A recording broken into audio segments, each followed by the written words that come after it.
Evangelho, quarta-feira de cinzas, início da Quaresma. O Senhor esteja convosco, Ele está no meio de nós. Proclamação do Evangelho de Jesus Cristo segundo São Mateus. Glória a vós, Senhor. Naquele tempo, disse Jesus a seus discípulos: Ficai atentos para não praticar a vossa justiça na frente dos homens, só para serdes vistos por eles. Caso contrário, não recebereis a recompensa do vosso Pai que está nos céus.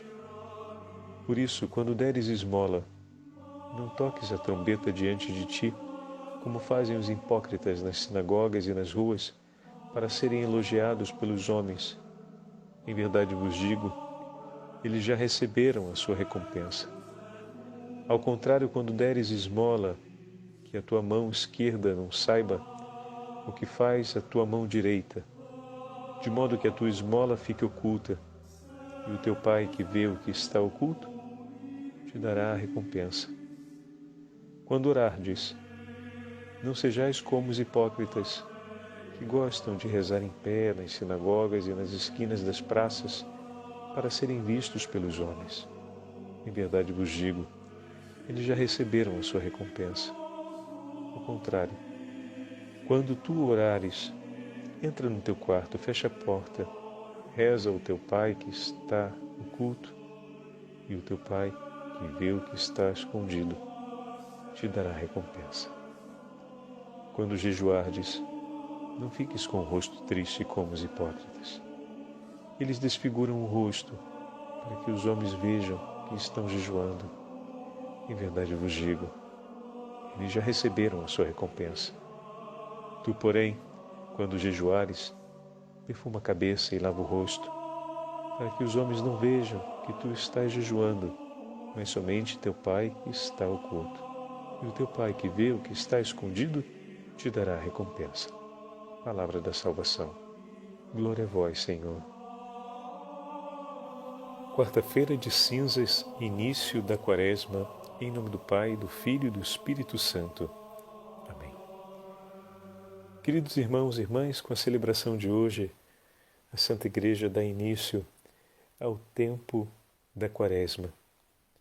Um tempo de caminhada penitencial que nos prepara para a celebração da Páscoa do Senhor.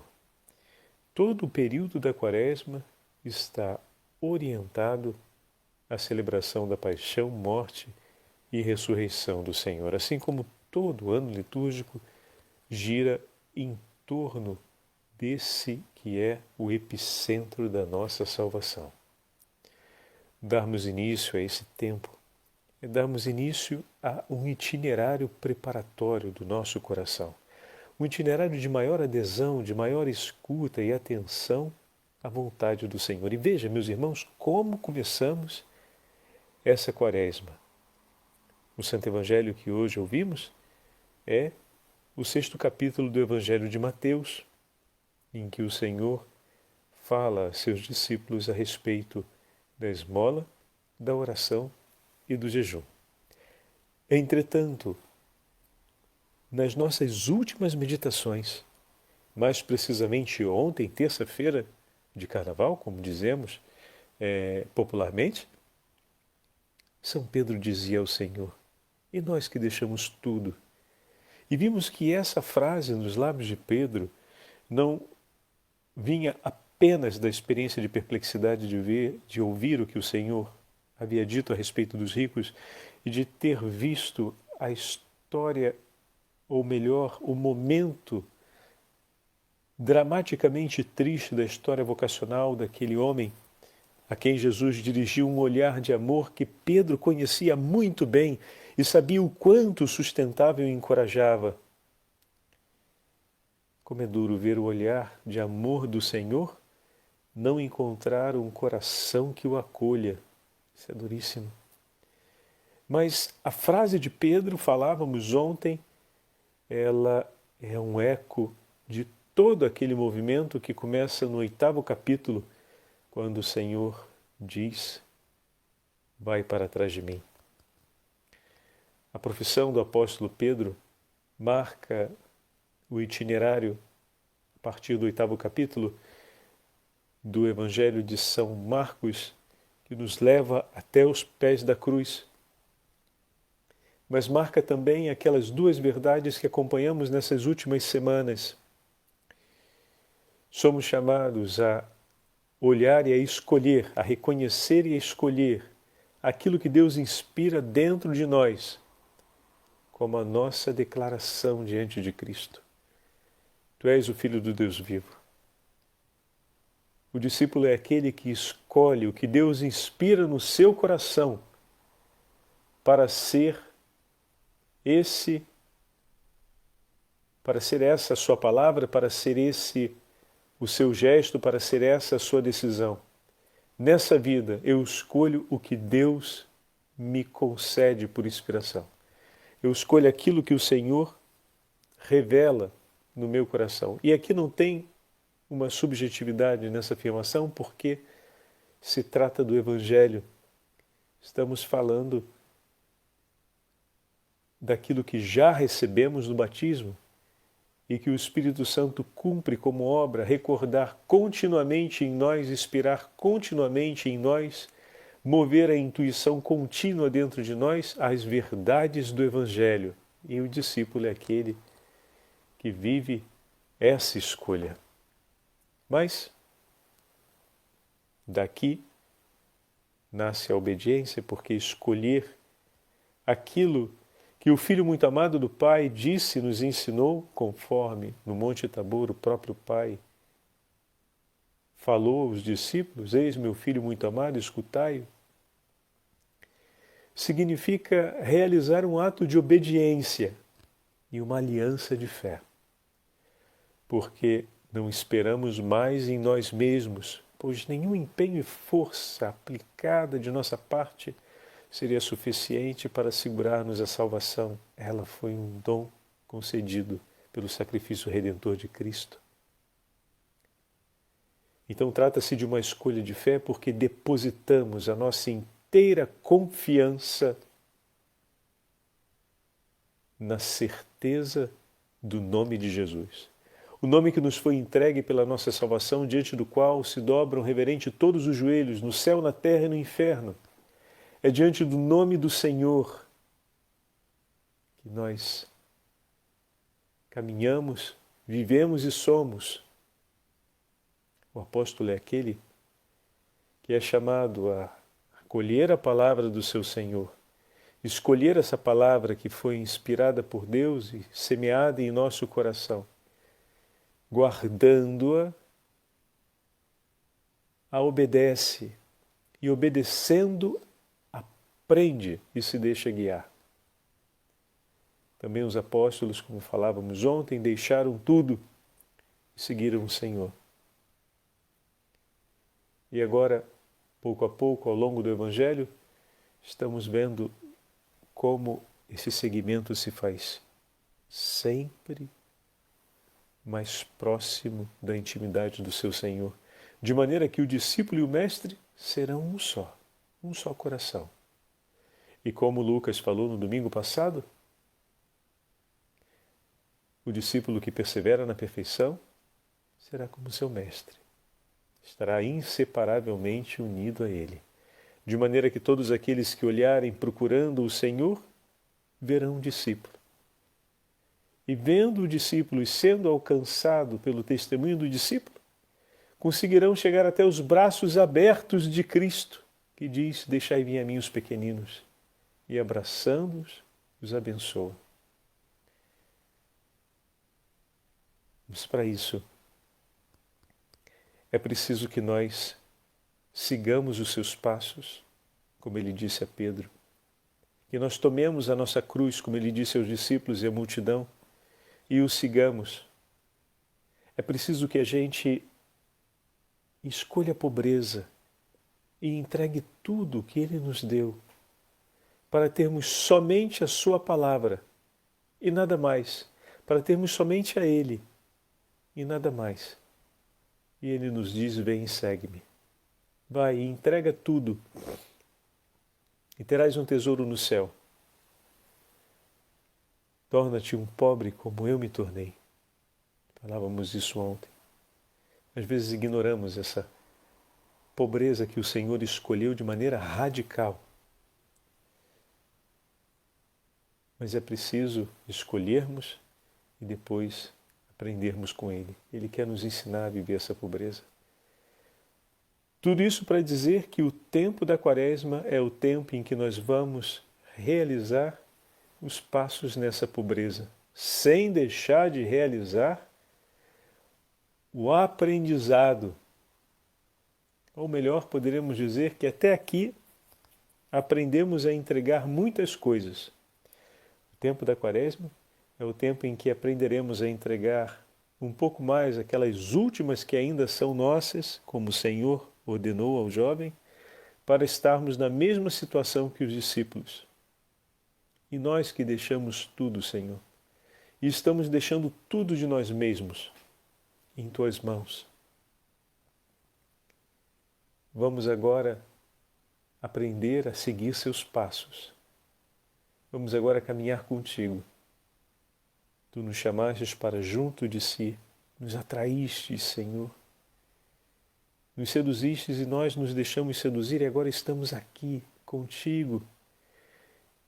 E o Senhor nos diz para deixar tudo, bom? O Senhor já nos envolveu e nos trouxe até seus pés. O que nos custa ainda para entregarmos as coisas a que somos tão ligados? E a Quaresma é o tempo de fazer de Deus aquilo que é de Deus. Mas aquilo que é desde sempre dele, mas que ele por amor fez ser nosso. E agora, com alegria e por zelo e gratidão, nós devolvemos a ele. Senhor, eu te entrego minha família, te entrego o meu trabalho, te entrego a minha saúde, te entrego a minha história, o meu passado, os meus pensamentos, as minhas vontades, os meus desejos. Te entrego os meus afetos, Senhor. Te entrego as memórias que me acompanham. Te entrego o meu hoje e coloco em Tuas mãos a minha história, o meu futuro, o futuro da minha família. Minhas preocupações eu entrego a Ti, Senhor. Quando a gente fala de entregar preocupação para o Senhor, até que a gente gosta da ideia, né? É como se a gente estivesse passando para frente a preocupação. Não, entregar a preocupação para o Senhor significa não deixar que ela se torne a primeira coisa e a mais importante na sua vida. Capaz de te desestruturar e de te sugar completamente toda a sua energia vital, de maneira que não sobre mais nada, seja para oração, seja para a caridade com as pessoas que você mais ama e que estão ao seu lado. Então é importante a gente ter claro isso, né? Te entrego minhas preocupações, Senhor. Te entrego os meus medos. Te entrego toda a minha ansiedade. Todas aquelas situações que me fazem ficar agitado. Te entrego o meu repouso, Senhor. Te entrego, enfim, a minha inteira vida. Esse é o caminho da Quaresma que vem marcado por esses 3 gestos importantes e, por que não dizer, penitenciais. E são 3 gestos que nos levam à intimidade com Deus. 3 gestos cumpridos por Jesus. Lembra o que o Senhor falou ontem para o jovem? E que nós, para o jovem, por modo de dizer, né? Para o homem do Evangelho, nós chamamos de jovem, vamos dizer jovem rico, que é mais fácil, né? Todo mundo entende. O que o Senhor disse ao jovem rico e que Santa Catarina de Sena colocou no diálogo da Divina Providência. Vocês estão lembrados? A forma como o Senhor fala, a forma como o Pai fala com Santa Catarina, ir e entregar tudo aquilo que era dele e ter um tesouro no céu. Em outras palavras, fazer esmola. Fazer esmola significa entregar daquilo que é teu para a necessidade do outro. Ontem falávamos que tudo que o Senhor nos concede por graça. E a nossa condição é de autênticos administradores dos tesouros de Deus. Se o Senhor nos entregou a inteligência, a vivemos e a realizamos ao longo da nossa vida para dispor em favor dos nossos irmãos e não para humilhar o próximo. E não para fazer o seu irmão se sentir a pior das pessoas. mas a inteligência ela é aplicada em favor do bem comum e assim nós rendemos graças a Deus. É para edificar a vida do seu irmão, para entusiasmá-lo, sustentá-lo em suas fraquezas, de maneira que ele consiga também compreender as realidades mais difíceis e, junto contigo, dar graças a Deus. A inteligência é para iluminar a alma e não para ser motivo de humilhação e de divisão com o próximo. O Senhor nos entregou os bens materiais, eles são para favorecerem a nossa vida, não para o gozo e a satisfação como queremos, como pretendemos, como esperamos, mas é para a gente poder favorecer, sobretudo, a comunhão, a partilha. Desejamos e esperamos tanto a igualdade e a equidade, mas esquecemos que podemos praticar isso com as coisas mais simples que temos nessa vida, desde uma porção de comida até as próprias vestes que endossamos diariamente. E assim com todas as demais coisas. Praticar a esmola significa dizer que não é teu, mas que você o tem e o mantém para fazer ser de um outro. Ah, meu irmão e minha irmã, se essa fosse a justa medida de cada coisa que temos, se essa fosse a justa medida do nosso tempo, se essa fosse a justa medida do nosso tempo de lazer, por exemplo, se essa fosse a nossa justa medida na hora de olhar tudo que o Senhor nos concede, como mudaria a qualidade da relação entre pais e filhos, entre irmãos? Quantas vezes se briga para que a predileção sobre o objeto no tempo seja nossa. E assim, por exemplo, com uma única televisão, pode não existir paz, porque cada um quer ver um canal diferente e ninguém quer abrir mão disso. Porque aquilo que cada um pode ter, que é o tempo do seu lazer, não quer tê-lo de outro jeito, que não seja só para si.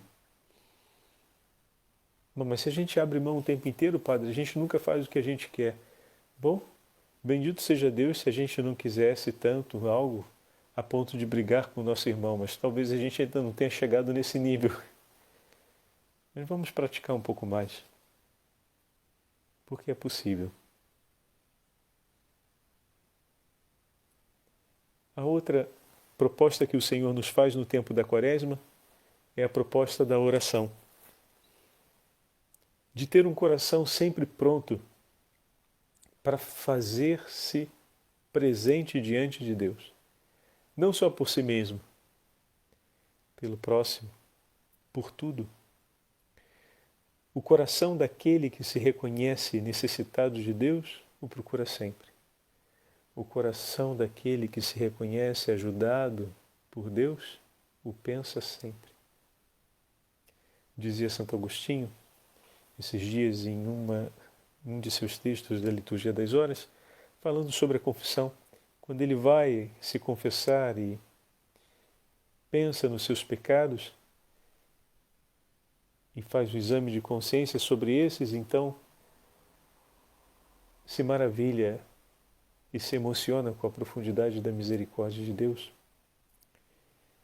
E quando indo confessar, não se recorda de nenhum pecado que seja grave para apresentar na confissão, pecado que seja mortal, ele então aproveita para entregar tudo aquilo que pertence ao Senhor e render-lhe graças. E rendendo graças a Deus, ele vai se recordando de tudo aquilo ao qual o seu coração ainda se sente de alguma forma ligado. Não tem como não render graças a Deus e reconhecer que Deus é tudo em nossa vida e que tudo em nossa vida vem dele e não nos darmos conta dos pequeninos laços que ainda aparecem de apego do nosso coração. E aí muda completamente, porque esses laços não aparecem para nossa dor, mas para nossa alegria.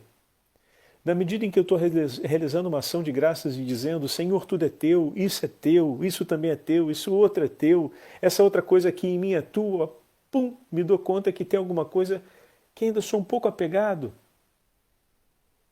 Mas a alegria é tão grande de entregar que no momento em que eu percebo esse apego, eu começo a dizer, aqui, Senhor, olha, tem isso daqui que eu quero que seja teu, mas eu ainda estou um pouco apegado a isso. Me ajuda, Senhor. Corta esse laço. Um fio de cabelo também é suficiente para impedir que um passarinho levante voo. Não precisa ser uma corda, basta um fio de cabelo. E se durante a oração de ação de graças, que é a oração mais bendita, porque nós vamos nos dando conta de que tudo está se tornando do Senhor na ação de graças, porque o propósito da nossa vida, pelo chamado do Evangelho, pelo discipulado de Jesus, por seguirmos Jesus, sede perfeitos como vosso Pai do céu é perfeito, que tudo na nossa vida seja do Pai, vivendo e perseguindo essa meta com a ação de graças, com a oração de ação de graças, vamos nos dando conta dos laços que existem. E cada vez que nós entregamos e pedimos que o Senhor dissolva um laço, mais próximo estamos da meta, maior a alegria, e não é um peso. Qualitativamente, muda o significado do afeto. Se a gente quer usar a linguagem moderna da psicologia, do afeto negativo a gente passa um afeto extremamente positivo. E positivo em alto nível ainda por cima. Mas para isso é preciso que a meta esteja clara e o nosso coração se oriente para ali. E a orientação mais eficaz a essa meta é a ação de graças, porque ela tem a capacidade de também purificar o nosso coração, pois nos ilumina interiormente para ver aonde estão ainda os apegos do nosso coração. Não para que a gente se envergonhe deles, mas para que a gente entregue cada um deles a Jesus e confie-os a Jesus. Porque um apego mostra uma fragilidade nossa. Como assim, Padre? O medo de perder. O medo de não conseguir cuidar bem. Mas se a gente pode confiar com coragem, piedade e sinceridade, claro, nas mãos daquele que de tudo cuida tão bem, seguramente o nosso coração reencontrará a paz. E o terceiro é o jejum. É a oferta do amoroso sacrifício por amor ao Senhor. É o reconhecimento, se queremos colocar de maneira bem prática, que o que nos alimenta é o próprio Deus, ou é Ele que nos dá o alimento da vida. O jejum nos fala claramente da nossa finitude, que não somos senhores em absoluto da nossa vida, do nosso corpo, da nossa história. Pertence a um outro. O jejum nos faz recordar de maneira sensível a realidade da nossa humanidade. Não nos deixa nos escondermos diante do que somos, criaturas limitadas e perecíveis. E como ao longo da vida começamos a acreditar no contrário disso. E como ao longo da vida essa que é uma verdade tão óbvia nos constrange. Quantas vezes a impotência foi causa de uma angústia intensa no nosso coração? Mas quando foi que deixamos nos convencer da nossa grande potência assim? E diante da nossa impotência, quantas vezes já declaramos que o nosso Senhor é aquele que tem o poder sobre todas as coisas. Para Deus nada é impossível. Nada é impossível. Na Anunciação, para Deus isso não é impossível. O Senhor ontem falou para os discípulos. Como o jejum nos ajuda a olhar para essa verdade do nosso limite, da nossa impotência, do nosso dado como criatura e, por fim, da condição a qual nos reduzimos pelo pecado enquanto criatura. Isso nos fala do infinito amor de nosso Senhor, que nos encontrou desse jeito e nesse estado, e estendendo sua mão por nós, com o seu sangue nos lavou e nos deu a vida. Aquilo que era impossível, Deus realizou. Nos salvou da morte e nos deu a vida. Aquilo que era impossível, o Senhor realizou, mostrando para nós que nos ama e nos quer com Ele para toda a eternidade. O jejum nos dá a graça dessa experiência e, em todos os 3 casos, o Senhor que está ali no segredo vê e recebe. Ele está no segredo, Ele vê o segredo e recebe as ofertas. O segredo aqui é o nosso coração. É o lugar interior do homem, é o coração. Só Cristo vê e conhece o coração.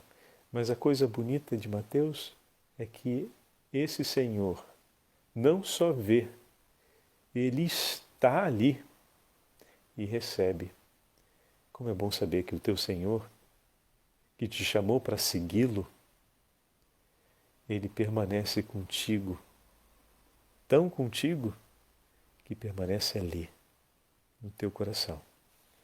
Que esse bom Senhor nos conduza pelas mãos da nossa digníssima e beatíssima Rainha do Céu, à compreensão dos mistérios de Deus e a uma entrega total do nosso coração a Ele nesse tempo da Quaresma. O Senhor esteja convosco, Ele está no meio de nós. Pela intercessão da Beatíssima Virgem Maria, Rainha da Paz e das Famílias, abençoe-vos o Deus Todo-Poderoso, Pai, Filho e Espírito Santo. Amém.